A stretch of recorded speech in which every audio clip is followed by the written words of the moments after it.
এই গদ্দারগুলোকে চিহ্নিত করে তাদেরকে বেছে ছুঁড়ে ফেলা হবে। নবগ্রাম ব্লক তৃণমূল কংগ্রেসের পক্ষ থেকে সংবর্ধনা সভা অনুষ্ঠিত হল নবগ্রামে। 9 নম্বর জঙ্গিপুর লোকসভা কেন্দ্রের পুনর্নির্বাচিত সাংসদ মাননীয় খলিলুর রহমানকে নবগ্রাম ব্লক তৃণমূল কংগ্রেসের পক্ষ থেকে সংবর্ধনা জ্ঞাপন করতে এই সংবর্ধনা সভার আয়োজন করেন Nabagram block Trinamool Congress committee. Nabagram block Trinamool Congress কার্যালয়ে বিভিন্ন অঞ্চলের তৃণমূল কংগ্রেসের কর্মীরা ক্যাশিও ও তাসা বাজিয়ে এই সংবর্ধনা সভাতে উপস্থিত হন। এই সভাতে তৃণমূল কংগ্রেস কর্মীদের ভিড় ছিল উপচে পড়ার মতো। এই কর্মসূচিতে উপস্থিত ছিলেন জঙ্গিপুর লোকসভা কেন্দ্রের সাংসদ মাননীয় খলিলুর রহমান। এছাড়া উপস্থিত ছিলেন নবগ্রাম বিধানসভার বিধায়ক কানাই চন্দ্র মণ্ডল ও জেলা পরিষদের কৃষি ও সেচ দপ্তরের কর্মাধ্যক্ষা ওজিফা বেগম, নবগ্রাম ব্লক তৃণমূল কংগ্রেসের সভাপতি মোহাম্মদ এনায়েতুল্লাহ, নবগ্রাম পঞ্চায়েতের সভাপতি রূপলাল মণ্ডল সহ বিভিন্ন অঞ্চলের প্রধান সহ তৃণমূল কংগ্রেসের নেতা নেতৃকর্মীরা।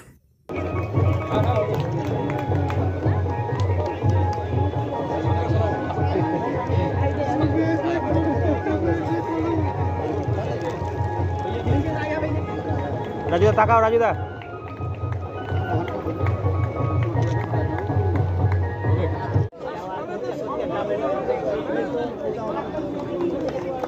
নারায়ণপুর অঞ্চল হচ্ছে বা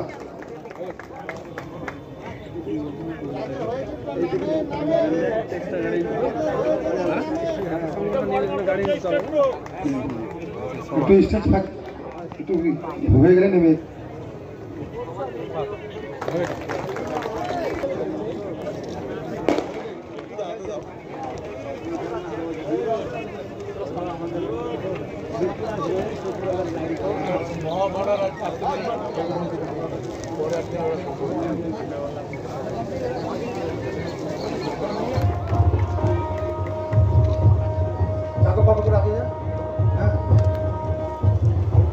এদিকে তাকান।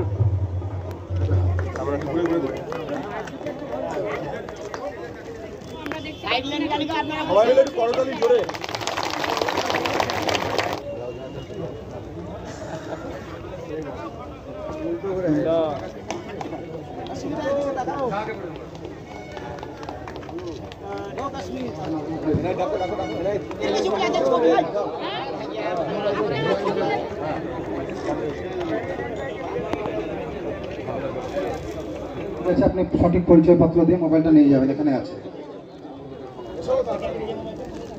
সম্ভবত মনে হয়, দেখছি কার আসে তখন নিয়ে যাবেন।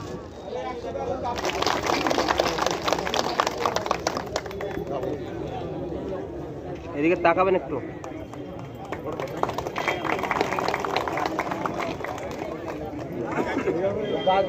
মাথা খেয়ে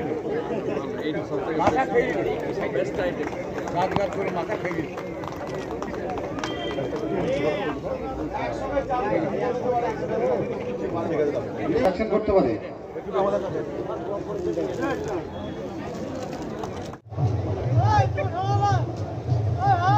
প্রথমেই আমি নবগ্রাম ব্লক তৃণমূল কংগ্রেসের সভাপতি ভাইপো এনায়েতুল্লাহকে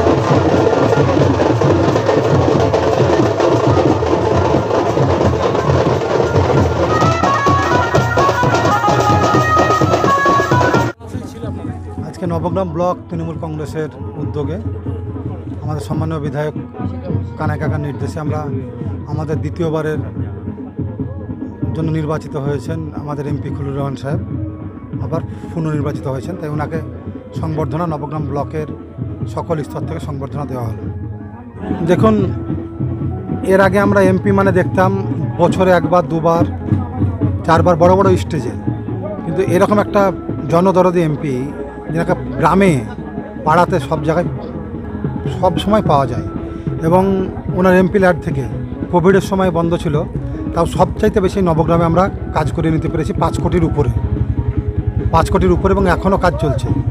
অনেক দৃষ্টান্তমূলক কাজ উনি করেছেন এবং উনি ওনার ব্যক্তিগত ফান্ড থেকে, যে উনি বড় শিল্পপতি, ওনার কাছে যে মানুষ গেছে মাদ্রাসা, মসজিদ, মন্দির, আপনার পুজো, কেউ ফিরে আসেনি। এখন অনেক বিরোধী আছে গ্রামে গঞ্জে। এবার আমাদের কর্মীদের মধ্যে আনন্দ করতে গিয়ে যদি একটু উচ্ছৃঙ্খল হয়ে পড়ে, অপরের মানে দুঃখ কষ্ট যদি পাই, তার জন্যই আমরা শান্তি শৃঙ্খলা বজায় রাখার জন্য বিজয় মিছিল পালন করিনি, টুকটাক আমরা করেছি। আজকে সংবর্ধনা সভা করলাম, এরপর আমরা অঞ্চলে অঞ্চলে বৈঠক করব। সেখানেই মানে ঘেরাগণ্ডির মধ্যে আমরা নিজেদের মধ্যে আনন্দটাকে ভাগ করে নেব এবং আগামী দিনে আরও উন্নয়ন কী করে হয় এবং সংগঠন শক্তিশালী হয় সেই নিয়ে চিন্তাভাবনা আমরা শুরু করেছি। যে খলিলুর সাহেব উনি মমতা বন্দ্যোপাধ্যায়ের প্রার্থী ছিলেন, আমাদের দলনেত্রী, উনি আমাদের মুখ্যমন্ত্রী মহাশয়, উনি আমাদের সর্বোচ্চ নেতা, উনার প্রার্থী খলিল সাহেব ছিলেন। তাই খলিল সাহেবকে যারা দলে থেকে গদ্দারি করেছে, ভোট দেননি, যারা বিভিন্ন সুকৌশলে ডিস্টার্ব করেছেন, এবং তাহলে মমতা বন্দ্যোপাধ্যায় মহাশয়কে ডিস্টার্ব করা হয়। আর আমরা মমতা বন্দ্যোপাধ্যায় মহাশয়ের সৈনিক হিসাবে ব্লক সভাপতি রূপে কাজ করছি। যতদিন ব্লক সভাপতি রূপে আছি, এই গদ্দারগুলোকে চিহ্নিত করে তাদেরকে বেছে ছুঁড়ে ফেলা হবে।